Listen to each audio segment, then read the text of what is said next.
What's up, you guys? I just finished up my build of my Super-Cub. It's the plane I was building for my wife. Turned out sweet. The paint scheme I took off the E-Flight Carbon Cub Z that they just came out with. I really like the looks of that plane. And I know I said I was going to make it a 3-channel, but I had to go ahead and add the 4th.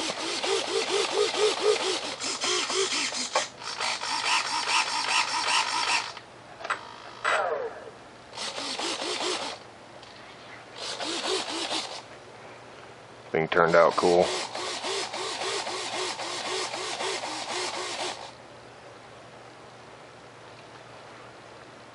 I'm just running a 400 park size brushless motor. I went ahead and bought the Hobby Zone Super-Cub landing gear and the wing struts, I believe they're called. I ain't got them screwed up there, I just got them dangling for now.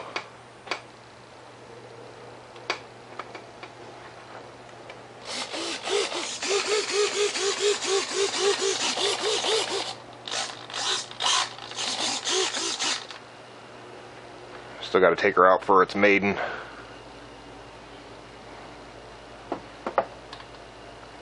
Now, the receivers I'm going to be using for this plane, I've been getting my receivers from lemonrx.com.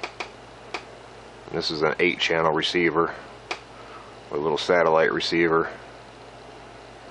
And this thing's only like 19 bucks. Pretty cool for the price, compared to like a Spectrum that you're going to pay 40-50 bucks for. And this receiver here is going in the J3 Cub 450 in the background there.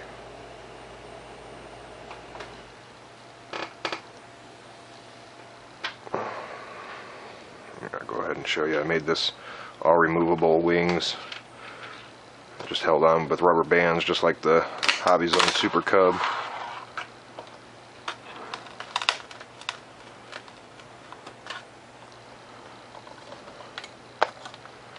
See, I got my wings all hooked up. I just use zip ties to add them extra strut pieces. And then I wasn't going to use any carbon fiber rod, but then I decided against it. I went ahead and added one. And all I do is I just, I don't know what this stuff is. It's a thin gauge stuff. And it's a little wider, maybe 1/4 of an inch wide. And I just zip tie it through the wing. Once I clear pack tape the wing, you just punch your holes through there and run your zip ties down through it.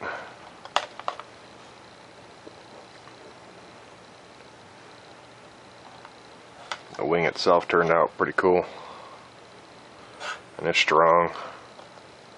I didn't even need the Super-Cub wings spars, or whatever you call them, wing struts. I'll show you the inside of the plane. I would just be running a 1300 to a 1600 milliamp 3-cell LiPo on this. Like I said, it's only a little 400 park size motor.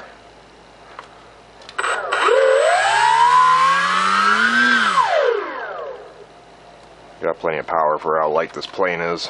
It's all just made of dollar store foam board. You can see down inside there how I got my servos.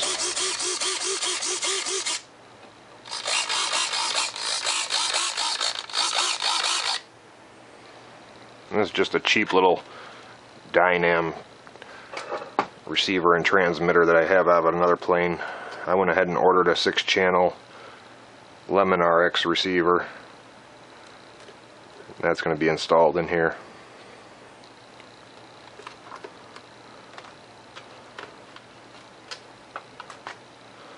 Go ahead and plug this battery. and show you how I did the bottom. Now I used like a 1/4 inch balsa wood inserted into the foam board to install the landing gear, and I just made these permanent where you can't even take them off. And for the wing struts, I used like a popsicle stick here. You get them from little hobby shops. I went ahead and drilled into it, and that's where the wing struts screw into. That way you just ain't screwing into foam board. Then I went ahead and hot glued all that in there. Hot glued the popsicle stick and a 1/4 inch piece of balsa wood. I'd say that piece of balsa is like, let's see, 3 inches by 2 inches. And again, these are just the Hobby Zone Super-Cub landing gear I got.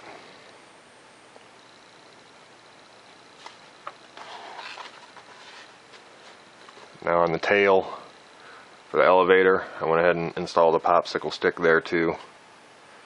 So I didn't want this. These two pieces are pretty flimsy when you ain't got something connecting them.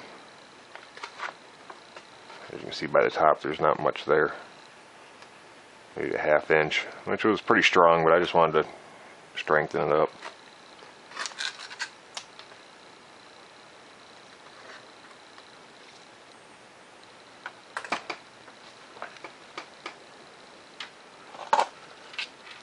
I just wanted to show you real quick. I'll be getting the plans put together for it. I'm kind of falling behind on my plans right now. I had a couple other planes I've done built, but I wanted to get this one built for my wife.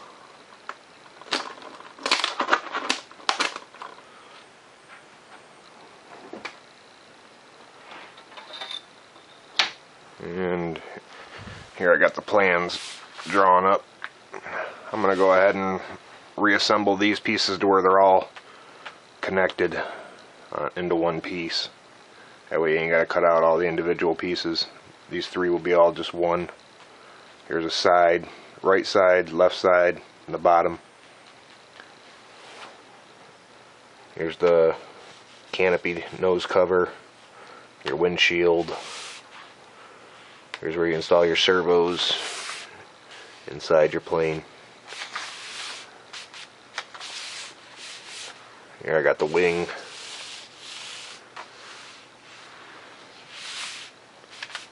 Pretty cool for any kind of motors from 370. I mean, you can go up to even a 480 park size motor. I wouldn't go no bigger with this plane.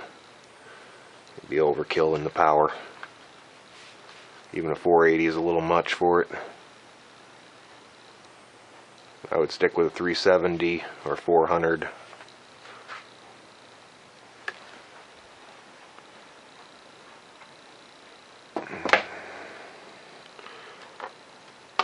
Again, to paint these planes, I'm using grab one of these cans here. Testors spray paint. Get it at my local hobby shop. It doesn't melt the foam or anything. You can paint right over foam or anything with this paint. I think they use it for the inside of plastic RC car bodies. But it's great with foam board or any kind of foam. And then I just use blue painter's tape to tape off any of the white. So I would have just ran this across here like so, covered the whole wing, spray painted it blue. Then usually when I'm done with the plane, before I go installing the carbon fiber rod, I'll put clear packing tape over all the foam. And I'm still going to clear pack tape over the fuselage.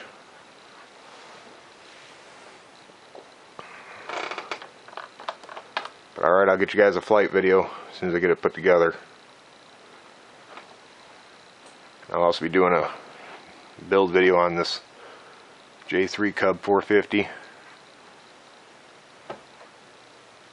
even bought some Super-Cub floats. The dimensions for that plane are the same as the Super-Cub almost from Hobby Zone. So I just bought their water skis here, or floats.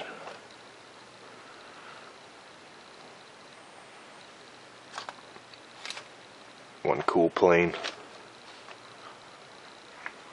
Alright, I'll get you guys a flight video as soon as I can. Later. 3-channel, but I had to go ahead and add the 4th.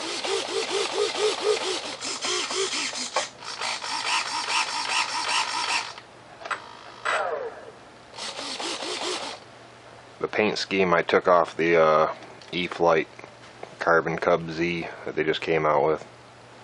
I really like the looks of that plane. And I know I said I was going to make it a 400 park size brushless motor. I went ahead and bought the Hobby Zone Super-Cub landing gear.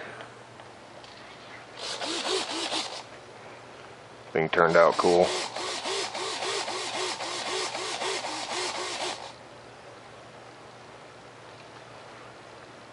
I'm just running what's up, you guys? I just finished up my build of my Super-Cub. It's the plane I was building for my wife. Turned out sweet.